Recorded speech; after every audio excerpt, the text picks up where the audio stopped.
Cold drinks are officially on the menu, and a Latte Shakerato is a creamy, refreshing twist on a classic iced latte. As with any coffee style, always use freshly roasted beans, which is essential for getting the full flavor potential. Select Latte Shakerato from the drinks menu. You'll see a handy recipe card that displays the recommended ingredients.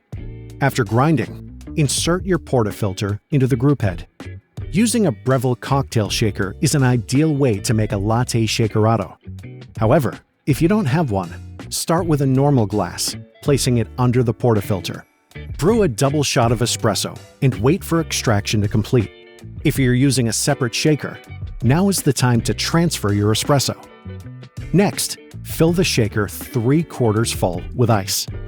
Add 80 ml of fresh milk, 10 ml of sugar syrup, and a pinch of salt.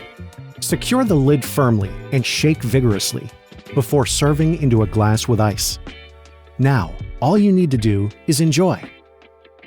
Experience cafe-quality cold drinks made easy with Breville.